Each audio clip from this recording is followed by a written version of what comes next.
Welcome to My Big Safety Challenge, a podcast all about stories of safety leadership, presented by Dale Carnegie and the Board of Certified Safety Professionals. John, great opportunity to be together today. We've got someone from what many of us would call a bit of a unique industry, even though we all know about this particular industry. So we're looking forward to learning from him today. Yeah, excited, very excited. Listen to Sammy Davis, the Global Vice President of Papa John's. And so, Sammy, welcome. And tell us a little bit about how you got your start in safety. Yeah, thank you. First of all, I just want to say thank you all for the opportunity. It's great to be here. And just a little bit about me. I originally had plans to go to med school. That was the plan. I wanted to be a trauma surgeon. Went to U of L, University of Louisville, and during that process, life happens, things happen. I realized real quick that I couldn't pick and choose the med school I wanted to go to, that they kind of chose you. So I didn't like that aspect of it. So I had the opportunity to become a paramedic. It was during that time a few things happened. I had an opportunity to get into, with one of my degrees, it was a safety engineering degree that I got from Indiana University. Had an opportunity to get into the construction world. So that was a little bit less taxing than what working the streets were every single day. I loved that job. If I could do it physically today and make the money I make today, I'd still be doing it today. But during that time when I was in construction, I received a letter from IU about this safety program they had. Indiana University, yes.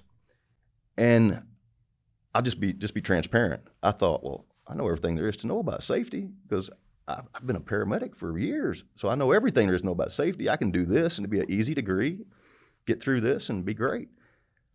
I learned real quick that I didn't know anything about safety. I knew a lot about pre-hospital medicine, but not so much about safety. So I enrolled. And once I finished that degree, I met some really, really intriguing people.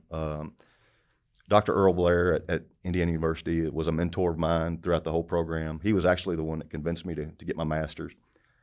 Come back to Indiana University and got my master's.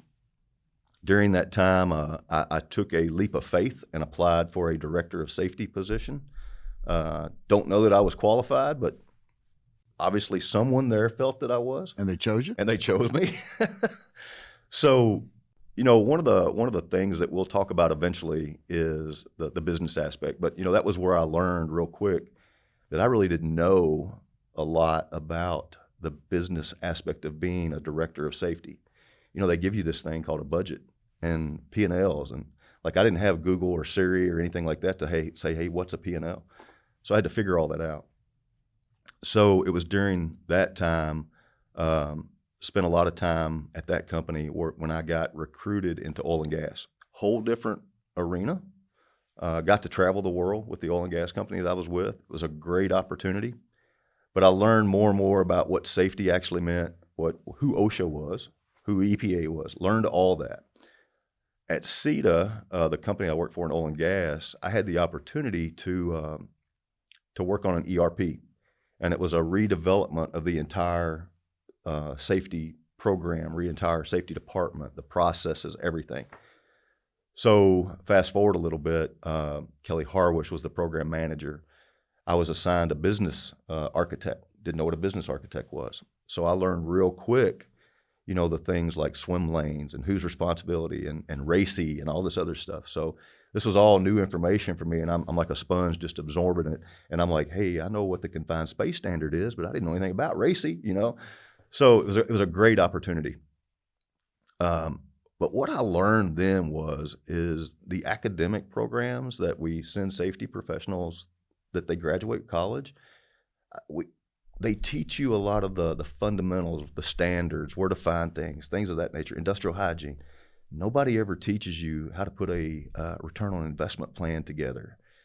So just some of the things I stuck in the back of my head, and I said, later on in life, this is the things we need to be teaching the new professionals and getting them more up to speed on. So was traveling a lot, probably 80% of my time in oil and gas all around the world. I received a phone call from a recruiter, and she was recruiting for a director of safety for Papa John's. Didn't know anything at all. All I knew is the pizza, and honestly was one of my favorite pizzas at the time. That's a start. It is. So not knowing anything about the company other than, hey, they deliver pizzas. Didn't know anything about supply chain, didn't know anything about any of that. We met, and she went through these requirements that they were wanting for this position, and they wanted a CSP, they wanted a master's degree, they wanted 10 years of experience, they wanted multi-location experience, but they were paying like what you would pay an entry-level person right out of the gate. And as interesting as it was, I was doing pretty good in oil and gas, because oil and gas is oil and gas. So I had a conversation with the recruiter, and I said, look, listen, I said, I'm probably not your guy. I said, but let me help you out. And that was where the whole BCSP came into play. I shared with them the salary survey that they do. And I said, you can go in there and you can plug in everything that you want, all the requirements that you're looking for. And it's going to tell you what the national average is. You can even break it down into region, whatever. And I said, that might give you a better idea of what you should be paying. I didn't even charge them for that consulting fee either. So, and the end result? The end result was they called me back. They actually they called me up for an interview, and here I am 11 years later.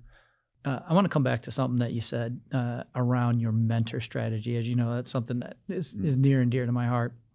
Talk to me a little bit about, as you were moving through EMS, going towards safety, how did that strategy evolve for you? Because I think it probably over the course of time, who you were selecting, it's important for folks to understand, I think, and you have a really nice site on this. It's important for folks to understand that those mentors are critical to your success. So who you select and how you prepare that are going to be big. So can you talk a little bit about how you kind of design that, or how that might have been designed for you? Absolutely. In the EMS world, it's kind of a paramilitary kind of environment. So you really don't get to pick and choose. You have your supervisors, you have your leaders. We'll talk about leaders and managers here in a little bit, but there's certain skill sets that you need to be comfortable with as a paramedic, because you're making split-second decisions that can result in somebody's life. So what I would typically try to do is I would find things that I was not the best at. If you think about what paramedics go through, you're expected to treat someone going down the road 75, 80 mile an hour in the back of a bouncing ambulance, and you're still expected to start that IV or get that intubation or, do CPR, any of those things. So things that I felt that I wasn't the best at, I would find people that were really good at that, and that's who I would try to attach myself to. And that was early on, because I figure if I was going to learn, might as well learn from people that are doing it well. The oil and gas side, at that point, I had experience in safety, so I knew the fundamentals of safety. I knew that real well. But it was the business side of it that I struggled with. You can read a P&L, but do you really know what it means? Do you know what forecasting is? Do you know what all that stuff means? So I would try to attach myself to people that knew that better than me. One of the themes you'll hear me say multiple times, if there was a formula in safety, it's safety equals relationships. It has to. That's the formula, and I know you said it in your podcast. Relationships are critical for multiple reasons. But if you can put, you've got people like paramedics, you've got safety professionals. If you are confident in your job, some people look at that as arrogance or cockiness or whatever. But if you're confident in your job, you want to get better. So in order to get better, you attach yourself to people that know a little bit more about it than you do. And I think if you have those relationships, you're much better off in the long run. So that kind of gets me through the whole business side of things. Once I became like a senior director and I was starting to get more involved with like the executive leadership team, that's a different speak. So like you've got to be able to adapt to who you're speaking to. Are you doing a presentation for the executive leadership team in a boardroom, or are you doing a presentation, a training with staff that you need to be more intimate with or whatever, because the staff wants to know the meat. The leadership team, hey, give it to me high level. What are the facts? How much is it going to cost me? So you got to be able to change that. But if you have good relationships with both sides of that, I think you're accepted a lot better. I would say that's a bit, John, like what we were talked earlier between us, the Gumby approach, being able to be flexible and adjust. And I will call your attention, Sammy, you really displayed the spirit of humility to be willing to seek out people that knew stuff more than you, information more than you, and gravitate toward them and say, teach me, show me, I need to learn from you. There's this mindset of psychological safety, and that's not the safety world. You're not going to hear about OSH, but that's psychological safety. I really think, and this is Sammy's opinion, but I really think that if I display that, those that report to me are going to feel much more comfortable coming to me and asking me, hey, how do I do this, or how do I get better? If they've seen me do it, then they should be comfortable asking me. Which just reminds all the safety professionals who are listening to us today, the power of watching one person, power of observing. Sammy, as you know, I work with Dale Carnegie, and of course we are very in tune with the importance of building relationships with them. And in Dale Carnegie's principles, for example, he talks about becoming genuinely interested in other people and even talking in terms of their interest. What do you see that does for people when we do that? So one of the things the answer to your question is I think that builds a safety net to where that they feel comfortable coming to that person. Now, that's good and bad. I don't have to worry about underreporting injuries because they feel very comfortable telling us everything. The problem is they feel very comfortable telling us everything. So now you have to filter this to see, is this safety related? You having an issue at home? Or you have to be able to filter that. But the end of the day, I'd much rather do that than I had always trying to figure out, what happened or why didn't you tell me this, or what made you uncomfortable, or those things. So I'd much rather deal with that side of it. Mm-hmm. Yeah. So one of my questions to that is, as you build this relationship, now you're relatable to these folks. Talk a little bit about, in my mind, what comes to the forefront is the power of the quick win, Mm-hmm. right? And so as you looked at that cascading effect, how did that win take shape, kind of being newer to the company and being out there as it kind of broadcasted over the organization? Yeah, that's great. You got to understand that we were starting from scratch basically. Now there was some processes in place, but we were starting from scratch.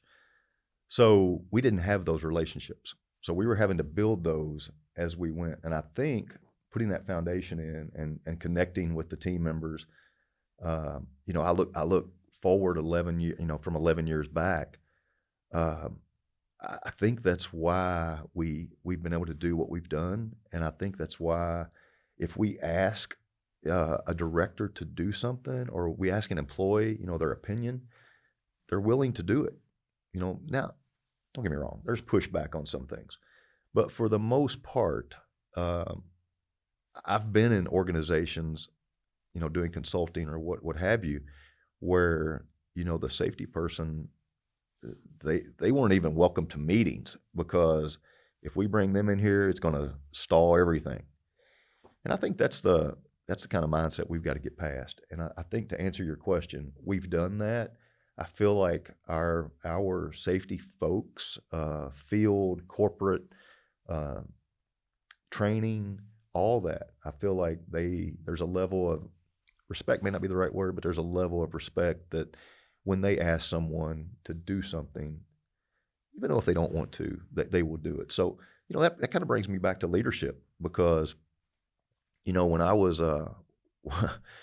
anybody that chooses to go through a doctorate in leadership, I think the one question that you probably ought to be able to answer is, what's your definition of leadership?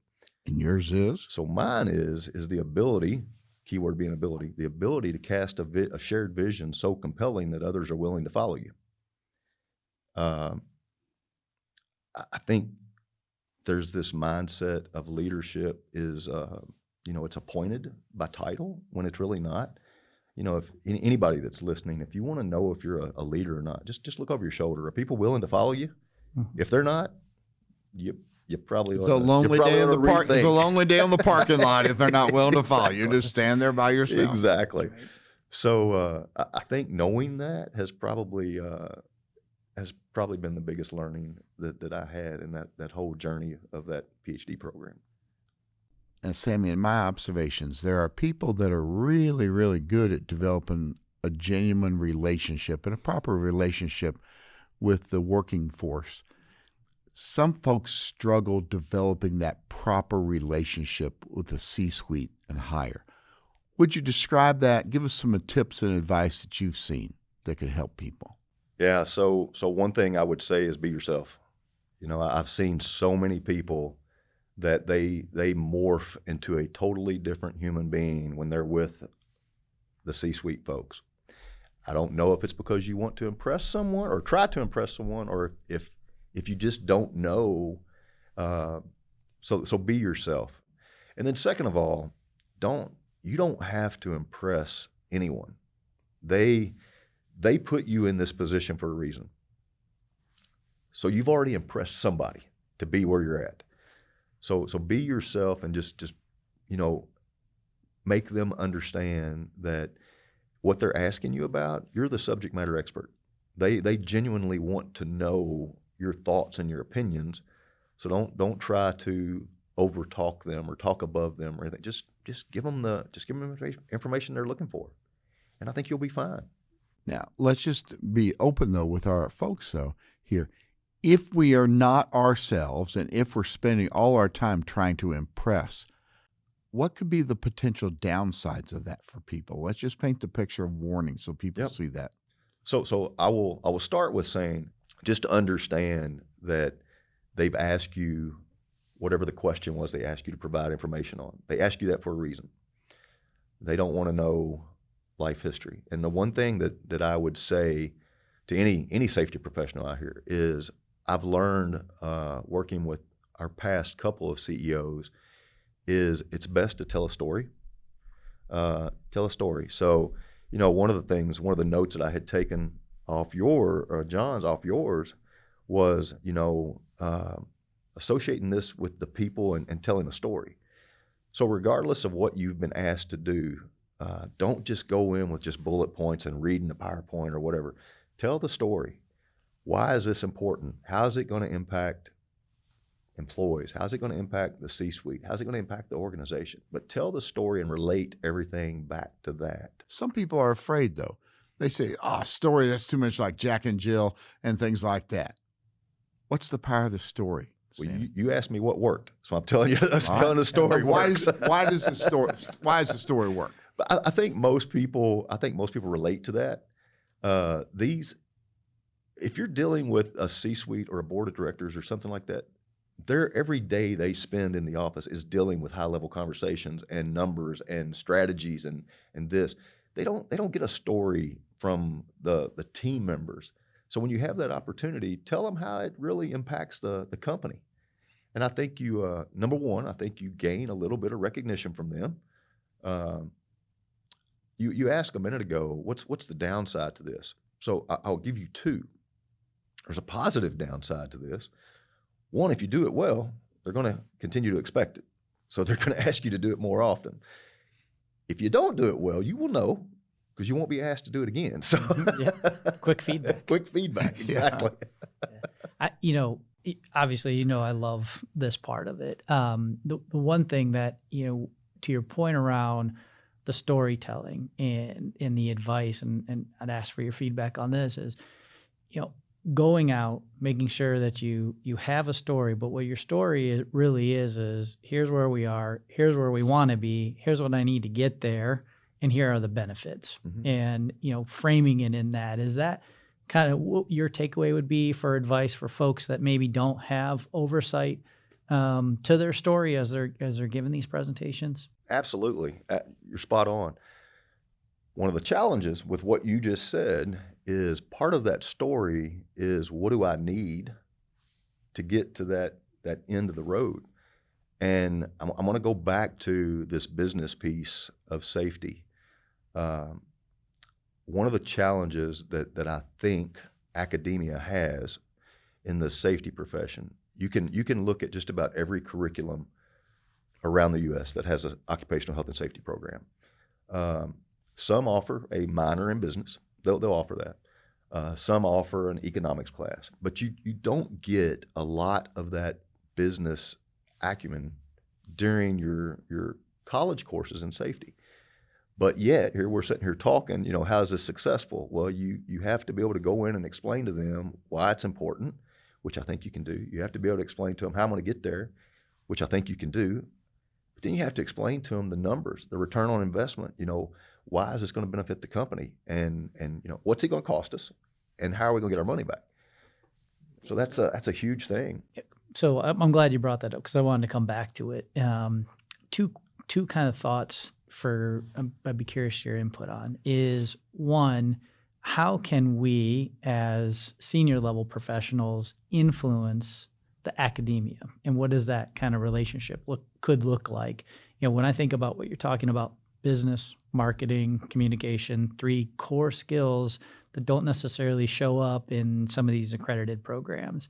And then really the second one is, as you have employees on your team, how are you supporting them, recognizing that they may be coming in with a gap? So I'm going to pull a statement from you. You have to sell it. You have to be a salesperson. And when I heard that in your podcast, I thought, man, hadn't thought of. I'm horrible at sales. I couldn't sell anything. But then I get to thinking about it, and I'm like, man, over the years, that's exactly what I've done. I've been a salesperson for safety, and I think we get so caught up in the day-to-day minutia of what we've got to do. There's always a fire to put out somewhere. I think we forget about that sales piece as to, are we doing anything to progress this along, or are we doing anything to help our team get to the next step? So in your podcast, being that salesperson and getting them, I think that was something that stuck with me out of that. So for the person listening who says, I'm busted, I'm not good at business, I know regulations, I know that stuff down, but I'm not good. Could you give 1 or 2 initial steps? What would be some initial steps you would encourage somebody to do who says, I need to learn? Absolutely. And I wouldn't even go with, I'm not good. I may not just be as good as I should be. My advice would be is don't be afraid to ask for that help. So you'll have leaders that can spot that. And, I may look at John and go, hey, he's doing great on the safety side. But every time I ask him questions about financials or something, even though he's the director of safety, he's a little shaky on that. So I may start involving him in conversations I'm having at a higher level. We do budget reviews. I may bring him in. I'm saying may, I do. We have a meeting every month with my 3 directors that we go over our financials with the FP&A person, and they have an opportunity to ask questions. So I think, to answer the question, I think the advice I would give is, if you don't think that you're strong in that area, reach out. You can do that internally. There's courses that you can take to help.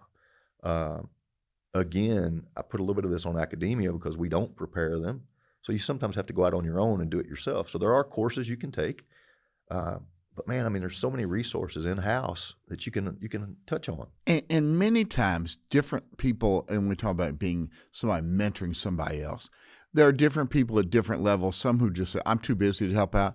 But there are many people that have a real heart if somebody is hungry and open and wants to learn, and they would commit some time to help somebody.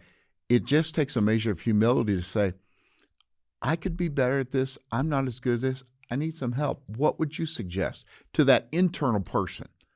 Yeah. That'll make a huge difference. Absolutely. And I think it's, as the leader's responsibility, I need to know where to point them. So if you were to come to me and you were to say, hey, I keep hearing you all talk about P&Ls and variance and year over year, month over month, quarter over quarter. I said, I want to know more about that. So my answer would be is, okay, well, first off, when we have our reviews, I want you to sit in and be a part of that. But if you have questions, I'm going to give you a copy of the P&L. This isn't the secret sauce. Everybody gets, you can have this. Look at this. If you have questions, go to John Doe, Jane Doe, and ask them, because they're the ones that are in the finance department that's going to help you with this. We keep talking about, numbers, but there's strategies, there's, goal planning. There's all kinds of things that people can ask for help on, that the resources are out there. You just have to be willing to ask for it, because you probably weren't given that during introduction to safety or investigation training or, OSHA 101. Yeah. And I think the one thing to add is that some folks find themselves where they don't have a person like you, Sammy, and they may feel stuck where they're not getting that level of support. And the one thing I also heard you talk about is not all your mentors were company mentors, that you were active in seeking out other folks that might not even be at your company, but you know that they have a specific skill, and you kind of adopted them in and asked them about their mentoring process. And for those folks that are listening and you're trying to figure out where can we get mentors? I don't feel like I can get that where I'm at right now. Do you have some advice for those, maybe external to your company? Yeah, I told myself on the way up here I was not going to talk academia, but I am for just a second. So John Cutter is one of my favorite change management authors. And in his process, he talks about the big wins, the short-term wins. He talks about that. But the one thing he does is he says you have to build a guiding coalition. You have to build a support staff around you. He doesn't say you have to build a support staff with your coworkers, your boss. So what I would suggest to everyone is build that coalition around you. You don't have to know everything. And I think that's I was told one time by a CEO, someone asked a question in a meeting, and he goes, I don't have to know that. That's why I hired you.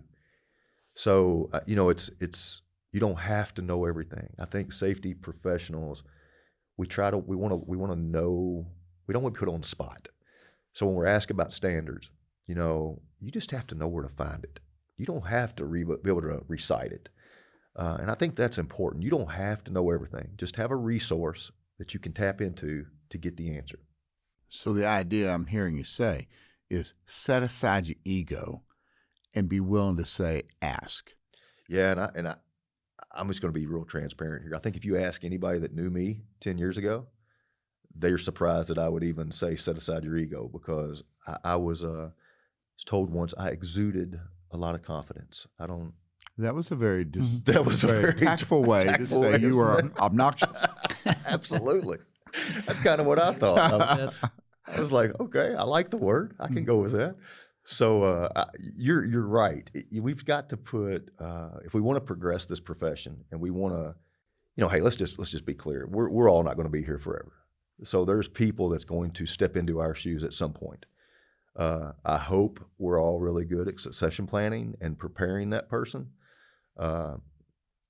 Which that's another topic. People are scared to death to develop somebody else, because, well, what if they take my job? I want that next person to be able to take my job. That's the whole point. And by the way, this leads us to a bit of another topic that I heard you in our pre-call talk about, is elevating the role of the safety professional. Now, we're not talking about being the majesty of the world, but you gave an interesting example how sometimes people get plugged into safety roles, not because they're really especially qualified. That's unfortunately true. Because I've seen what you talked about, I related to. I said, I've seen that before. Yeah. If you look at at really successful organizations. They understand the importance of that role. I'm very fortunate that I have a leadership team that places a high priority on that. Most of the time, I feel like I'm a part of that group. I know there's a lot of people that don't have that. So again, I'm going to stipulate I'm fortunate to have that. But at some point, I think we need to elevate this role up. I know not all organizations can do that, either financial, either structurally, but your larger organizations, there is a place to place priority on employee health, safety, security, to a point where that's a C-level position. And I guess I would go back to, those roles, for the most part, are looked at as an expense.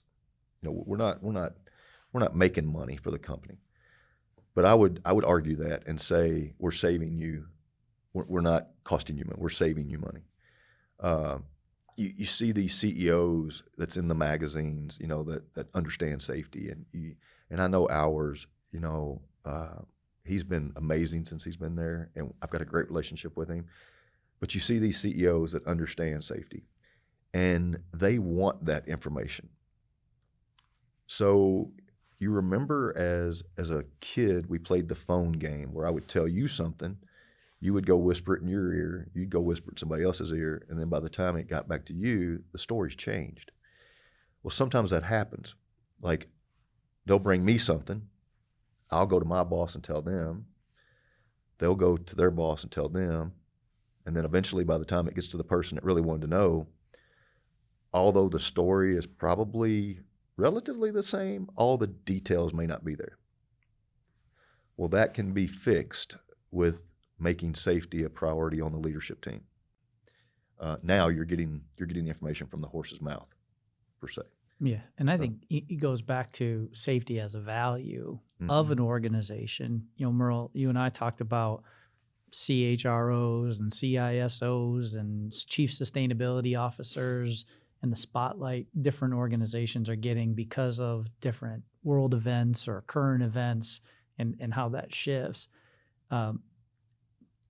Sammy, talk a little bit about value proposition, I think is what may drive that conversation to a point where you can start talking about a CEHSO or a chief safety officer, because now and I would also add your thoughts about, so it is a cost savings, it's a cost avoidance, it's a reputational asset, right? In addition, it could be revenue creation because the same principles that help you in safety create operational excellence. Absolutely. And so talk about that, like, value proposition. How would you kind of craft that message? Yeah, so we're involved in a lot of the visions, the mission statements, things of that nature. So again, I've got the advantage of working for an organization that puts a priority on that. But speaking to folks that may not have that same advantage, I think this might be a good place to insert what we talked about earlier about the whole safety first thing. I struggle seeing organizations that you walk in and they've got these signs everywhere that says safety first. So the very first question that I want to ask is well, tell me your opinion on safety first. Oh, it's top priority. It's in our vision statement. It's our number one value. Safety is a priority. And I'm like, really? So then the next question I want to ask, like their CEO or their COO, is, so what you're telling me is I can go out back and I can stop your production line for 30 minutes and talk about safety. Oh, well, wait a minute now. Hold on. We don't want to stop the production line. I mean, I'm like, okay, well, so safety's first unless we stop the production line, and that comes first. So you're telling me I can go out here and I can stop all your logistics for 30 minutes and talk to all your drivers. Now, they're going to be late getting out of here for 30 minutes. Oh, well, hold on now. We can't have you doing that because then we're going to have late routes. Okay, so you're telling me that safety's only first when it don't impact operations or when it doesn't impact logistics or when it doesn't, and you can just keep filling in the blanks. So when you talk about value, you have to fix that. You can't put those signs up and say, we put this value on safety, i.e., unless these things happen. Then safety comes second. And that is an important discussion that safety professionals need to consider and need to start planting that seed and start through the stories pitching that idea and selling that idea that it's a value and not a priority, because priorities change every day. Absolutely. But they have to instruct people. They have to teach that, and they have to start that process going, because some of the things we've just talked about here, they're all out there listening to us right now say, oh yeah, man, I wish my people over here above me would hear this. Let's have them listen to this right now, because this guy Sammy knows what he's talking about. Yeah. And they all want that. But at some point, Sammy, the safety professional that's not in that organization is going to have to decide, can I do something to work toward getting us there? What advice would you have for that person? Because I know they're listening to us right now. They are frustrated. So I would say one thing. As the safety professional, we have got to stop using cliche words. I've heard buy-in. We got to get buy-in. I've heard culture. We've got to change our culture. Okay, those are, I guess I would come back and ask you, well, how do you get buy-in? We go back to the business side of safety. We don't train safety professionals on how to gain buy-in. Goes back to the relationship. If you've got a great relationship with your ops folks or with your legal team or with your whatever it might, you fill in the blank, buy-in becomes easier. But what definition do you put on what is buy-in? So that's one of the things. And so that goes to a Carnegie principle I mentioned earlier, but applying a different way. Talk in terms of the other person's interest. Not just, well, this is what I think is important. This is what I think is important. What are their interests? What is a big deal to them? And then as you start to use that verbiage and those examples, then you're able to get more connection and the relationship, not just buddy-buddy, but the relationship, because we're talking about the things that are important to them. So you talk about their interest. Mm-hmm. I think one of the things that we can do as safety professionals that I have seen when you talk about we have to get their interest, here's an idea. Why don't we involve them in the solution? It is frustrating to see decisions be made, strategies be set, and we don't even involve the people that's doing the work. I mean, if you want the answer to the test, get the person that's doing the work to help you with the solution. They know it way better than you. I've sat on task force to make a decision on, this area, and we don't even have one of the people that's doing the job on the task force. So I think we get caught up in this corporate America. We get caught up sitting in our offices and we're making great decisions in these glass boxes that we go to every day. And I think we forget about the people that have to actually put that into play. Could you think of an example that you've seen like that? Because again, one of the other Carnegie principles is let the other person do a great deal of the talking rather than us just spewing out everything. Could you give us a real life example that comes to your mind of where you were able to help get the frontline people to get some input on that? So I can talk on a topic at Papa John's. I want to go back a little bit further than that though, because I think I've got one that when we were in oil and gas, we had anywhere roughly from 15 to 30 folks on the job site. One of the things that we did during safety meetings was we took safety suggestions from the field and we would vote on them and we would decide which ones were viable, which ones were not. I mean, anytime you do that, you're going to get everything from, hey, we need this to, hey, I want Mountain Dew in the soda machine. Well, that's high level. That can be important. That can be important. But the thing about it is when we would choose someone's idea, it wasn't that we just took that idea and went and implemented it. I went back and said, hey, Merle, your idea was selected. How do we implement this? That's your job now, is to tell me how you would see this come to fruition. And I think when you allow people to not only have the idea, but to work on the implementation piece of it, and they actually see their idea come to fruition, you get a lot better buy-in, we'll use that word, from everybody else, because now you've got people that's willing to throw ideas out there because, John Doe got all this recognition for his, and the one example that I always go back to in oil and gas, we had these vacuum trucks, and you had to climb up on the back of this vacuum truck to empty the dust collector out of it. And we were either using like a 6-foot step ladder, this, that, and the other. Well, somebody just simply said, well, why don't we just put a ladder on the side of the truck that you can climb right up to it instead of having to carry an external ladder? And literally a $40 welding job to put a ladder on the side of this truck fixed everything. So every vacuum truck in the fleet was done that way across the entire U.S. So now when this employee who was out of Griffith, Indiana, would go to L.A., somebody is saying, hey, man, thanks for that idea, man. That's been great. So I think when you involve people in the ideas and in the fixing of things, you get so much more out of that. Carnegie principle, let the other person feel like the idea is his or hers, where they get to feel and know that is.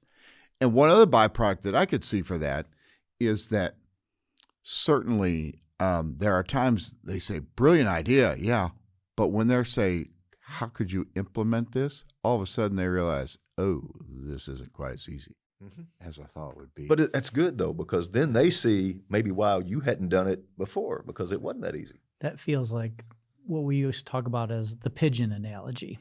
The one with the problem comes in, has the problem, but then leaves. And so how do you get the pigeon involved so that they can't just leave, that they can actually dump all over you? That's exactly right. So I was going to wrap it into that. Okay, just in our final thoughts, and this has been a solid discussion. There are people at all different levels that are listening to this, and we have some younger professionals that are up and coming. If you could give a piece of advice to people perhaps brand new in the profession, they want to grow and they're kind of hitting some walls or whatever like that, what would be a piece of advice you think that maybe you wish you had gotten when you were younger, or did you give to somebody else? We could have started with that, and we could have spent the whole time talking about that. But the one area we didn't get to talk about was just this whole idea of safety leadership. When I went through my doctoral program, I had this light pop on when we started talking about the different styles of leaders. And I'm not going to get into all the different styles and safety leadership in depth, but when I realized what type of leader, what style leader I was, that changed everything for me. Because then I got to quit focusing on trying to improve things that wasn't me.